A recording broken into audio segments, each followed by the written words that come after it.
Okay, so as you're learning English, at some point along the way, you've probably wondered, what is my current level of English proficiency? Am I intermediate? Am I still a beginner? How close am I to being advanced? Well, in this video, I'm going to give you some insight on how you can truly determine which level you're currently at.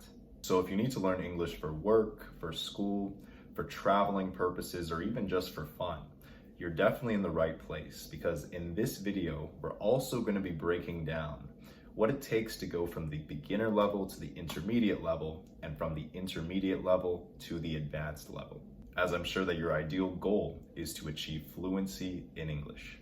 And if you're new to this channel and you're looking for a way to immerse yourself in English on a daily basis, I highly recommend subscribing to this channel.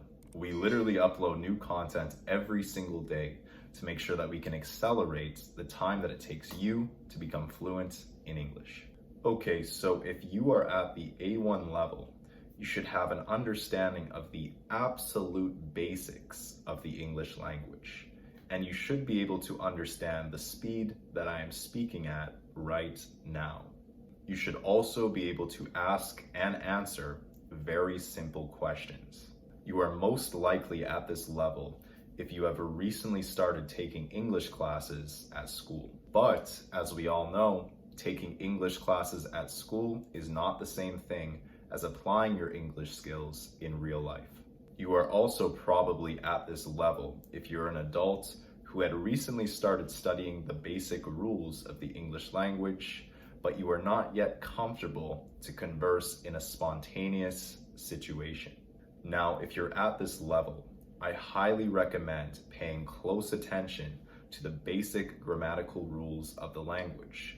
You should have a deep understanding for the differences between your native language and the English language. As you are doing this, you're going to develop thoughts in the English figure of speech. A common mistake that people make at this level is trying to avoid studying English grammar.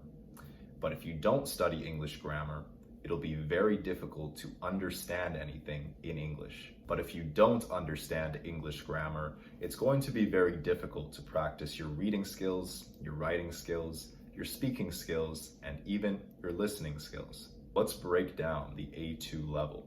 The main difference between this level and the A1 level is that you should be able to express yourself about a more broad range of topics, as you should have accumulated more vocabulary at this level. Now, you're probably at this level if you have a decent understanding of the basic rules of the language, and you've gone beyond your textbook and have actually applied these basic skills to real situations. If you want to advance from the A2 level to the B1 level, you don't necessarily need to know a bunch of advanced grammatical rules of the English language.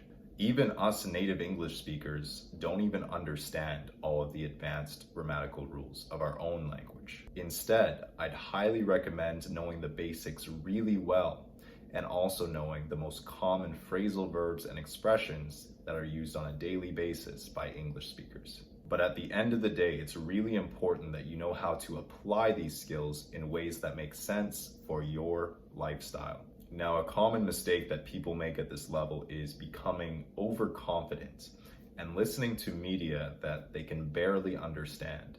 If you're listening to something in English and you can barely understand 50% of what's being said, it's not very beneficial to your learning. Instead, you should listen to media where you can at least understand about 80% or more of what's being said. And then once you're more comfortable, you can move up to higher levels of English media. I understand that this requires patience, but you really will progress at a much more efficient rate if you start with things you can understand and then work your way up, as opposed to trying to start at the top and just figure it out. Okay, so at the B1 level, your vocabulary should be more refined. Due to your wider range of vocabulary, you should be able to elaborate yourself more when it comes to basic conversations. Now, you're probably at the B1 level if you can understand what I'm saying to you right now, and if you can comfortably converse about topics that you are familiar with. However, at this level, it's still normal to make grammatical errors when you're put into spontaneous situations about topics that you're not very familiar with. Now, the good news is advancing your level of English from the intermediate level is far easier than advancing your level of English from the beginner level. At this level, it's crucial to get a ton of repetition regarding everything that you've learned up until this point. Now, if you can do these 5 things consistently, practice your reading skills, practice your writing skills, your listening skills, your speaking skills, and learn new vocabulary words on a daily basis, if you can do these 5 things consistently, you will be on the right path to achieving fluency in English. For instance, if you practice expressing yourself, whether it's typed or spoken, every single day when you wake up in the morning and when you go to bed, after a year, it's going to feel very natural to express yourself in spontaneous situations. Also, throughout this process, you're going to become a lot better at applying the vocabulary words that you know in ways that actually make sense. What is your current level of English?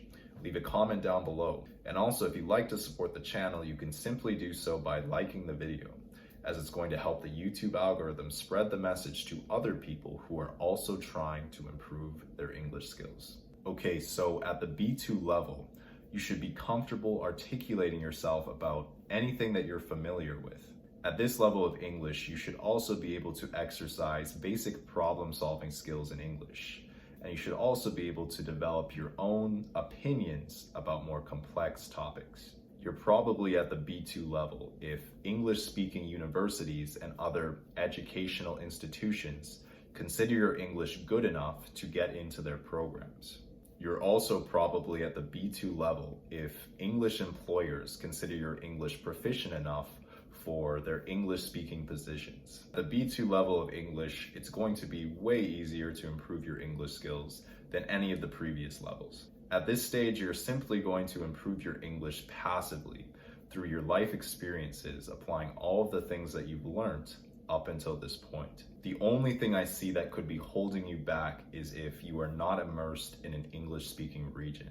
But even then, there are still plenty of ways through the internet to immerse yourself in English every single day. A common thing that you'll hear people at the B2 level say is that I have no problem understanding English, but sometimes I have trouble articulating myself due to my accent or due to my lack of vocabulary. But even with these minor flaws, people at the B2 level can be understood by native English speakers, and they can understand when native English speakers communicate to them.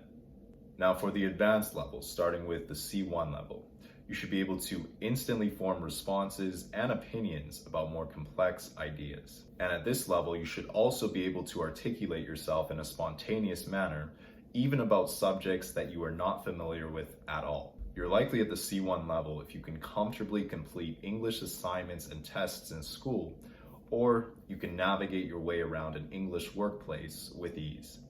Now, if you want to advance from the C1 level to the C2 level, I would only recommend it if your job or your educational program actually requires it.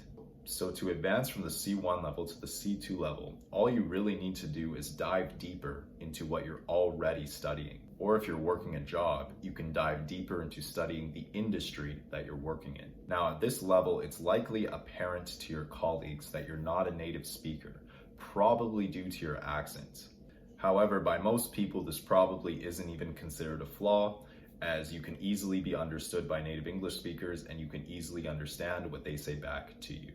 Now for the final level of advanced English being C2, your level of English is probably on the same level as native English speakers, or in some cases, it's actually superior to native English speakers. One could make this argument because at this point, you've probably studied the rules of the English language at a far deeper level than any native English speaker has ever studied their own language. You're likely at the C2 level if you've been living in an English-speaking region for a long period of time while learning the English language simultaneously.